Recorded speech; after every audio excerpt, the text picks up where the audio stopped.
Assalamualaikum warahmatullahi wabarakatuh. Selamat siang anak-anak. Masih semangat puasanya? Tentunya harus semangat. Nah, di hari kedua kegiatan pesantren Ramadan ini, kita akan membahas mengenai melaksanakan sholat wajib sesuai tuntunan Nabi. Nah, langsung saja. Sebelumnya kita harus mengetahui dulu apa itu pentingnya sholat sesuai dengan tuntunan Nabi. Sholat merupakan salah satu sarana yang paling utama dalam hubungan antara manusia dengan Allah Subhanahu wa Ta'ala. Sholat juga merupakan sarana komunikasi bagi jiwa manusia dengan Allah Subhanahu wa Ta'ala. Sholat mempunyai kedudukan yang sangat penting dan mendasar dalam Islam, yang tidak bisa disejajarkan dengan ibadah-ibadah yang lain. Salah satu pentingnya sholat dalam kehidupan sehari-hari yaitu sholat adalah tolak ukur amal, yang berarti bahwa kualitas amal seseorang ditentukan oleh sholatnya. Hal ini seperti disebutkan dalam hadis Rasulullah yang diriwayatkan Abu Dawud dan Tirmidzi, yang artinya hal pertama yang akan dihisab kelak di hari pembalasan adalah sholat. Apabila baik sholatnya, maka akan baik pula amal-amal lainnya, dan apabila sholatnya rusak, maka akan rusak pula amal-amal lainnya. Sholat sesuai dengan tuntunan Nabi merupakan salah satu indikator baik dalam sholatnya.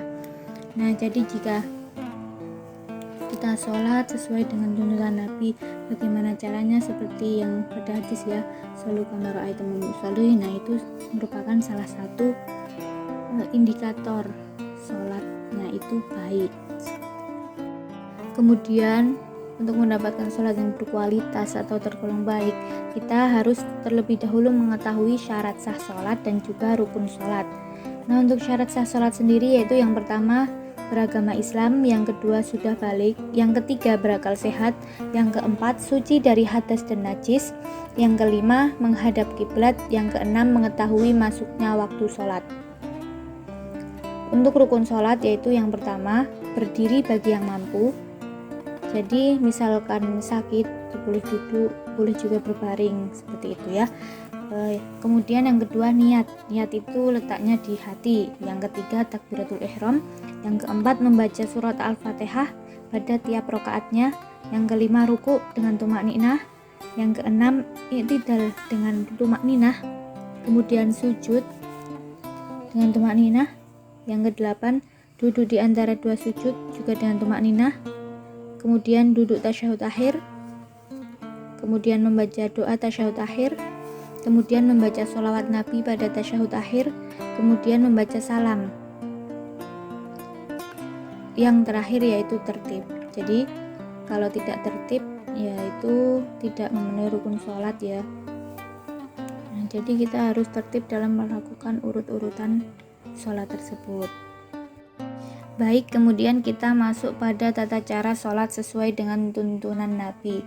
Nah, dalam Muhammadiyah sendiri sudah diatur dalam kitab Himpunan Putusan Tarjih Muhammadiyah. Oke, langsung saja, yaitu jika kita hendak sholat maka kita niatkan dalam hati lillahi ta'ala, kemudian mengangkat kedua tangan seraya membaca takbir Allahu Akbar, seperti itu.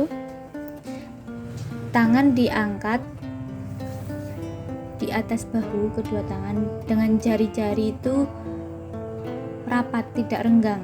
Nah, lurus dengan bahu, kemudian ibu jari tepat berada di samping telinga seperti yang ada pada gambar. Kemudian letakkan tangan kanan di atas punggung tangan kirimu. Nah, kemudian di bawah di atas dada ya. Jika sudah seperti sikap yang kedua seperti ini di gambar yang bawah, maka kemudian membaca doa iftitah. Doanya sudah hafal ya? Ya, oke. Doanya Allahumma ba'id baini wa baina khotoyaya kama ba'adta bainal masyriqi wal maghrib. Allahumma naqini minal khotoya kama yunaqqas thawbul abyadu minat danas. Allahumma ghsil khotoyaya bil ma'i was salji wal barad. Kemudian setelah membaca doa iftitah, maka kita membaca Fatihah. Jangan lupa kita membaca basmalah terlebih dahulu. Kemudian jika surah Fatihah sudah selesai, maka kita membaca amin seperti itu. Nah, kemudian membaca salah satu surah dari Al-Quran. Kemudian setelah membaca surah pendek atau salah satu surah dalam Al-Quran, yaitu dilanjutkan ruku dengan takbir dahulu seperti takbiratul ihram. Kemudian posisi ruku yaitu punggung sejajar dengan leher dan kedua tangan ditumpukan pada lutut.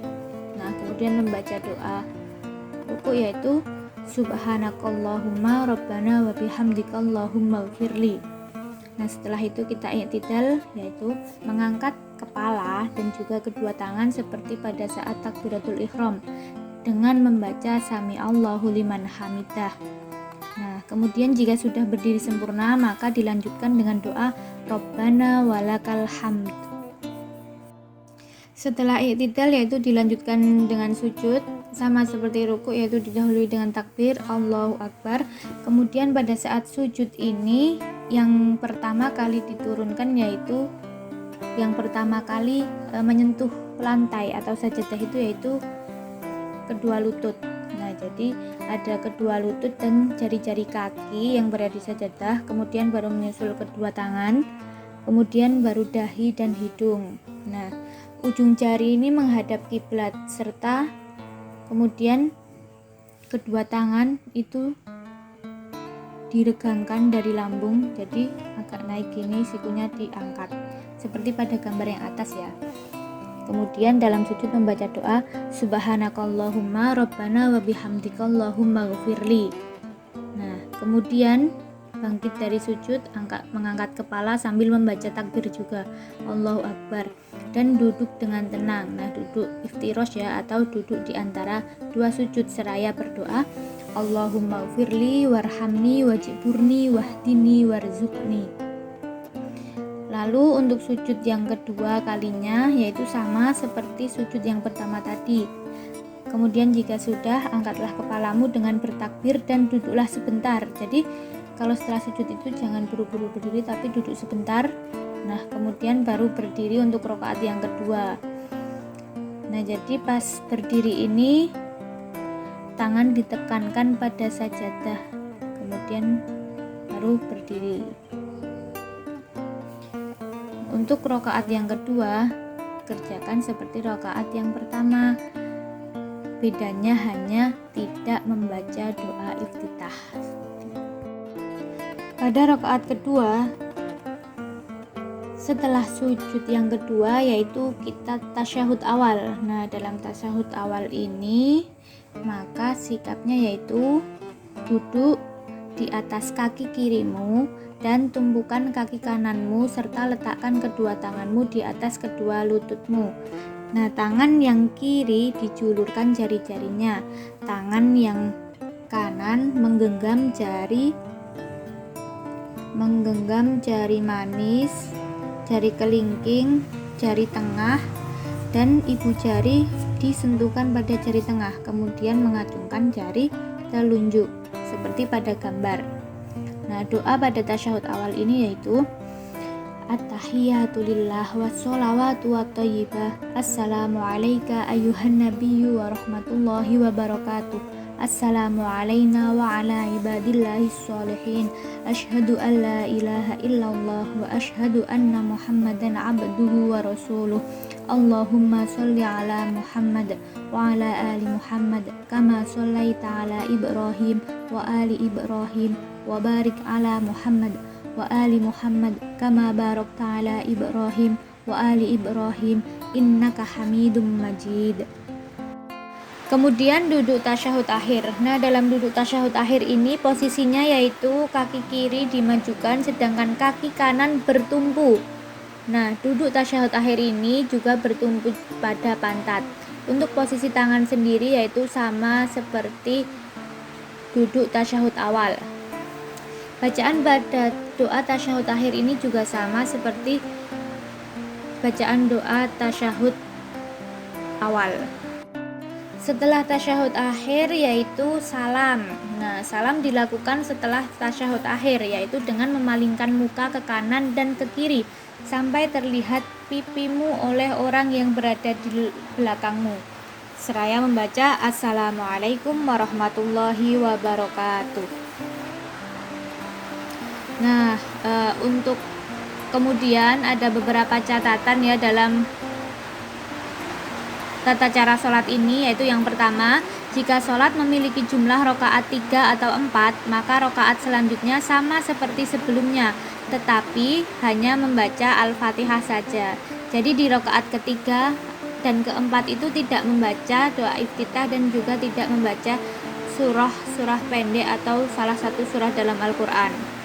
Yang kedua yaitu setelah selesai membaca bacaan tasyahud awal, ada doanya. Nah, kita dianjurkan membaca doa Allahumma dzalamtu nafsi dzulman katsiran wa la yaghfiru dzunuba illa anta faghfirli maghfiratan min indika warhamni innaka antal ghafurur rahim. Nah, kemudian yang ketiga, setelah selesai membaca bacaan tasyahud akhir, membaca doa Allahumma inni a'udzubika min adzabi jahannam wa min adzabil qabri wa min fitnatil mahya wal mamati wa min syarri fitnatil masiihid dajjal. Nah, doa ini dibaca setelah membaca sholawat Nabi dan sebelum salam ya. Kemudian catatan yang terakhir yaitu tidak ada perbedaan antara pria dan wanita dalam tata cara sholat. Jadi sama antara pria dan wanita. Baik, sekian materi yang dapat saya sampaikan. Banyak salah dan kurangnya mohon maaf. Terima kasih atas perhatiannya. Wassalamualaikum warahmatullahi wabarakatuh.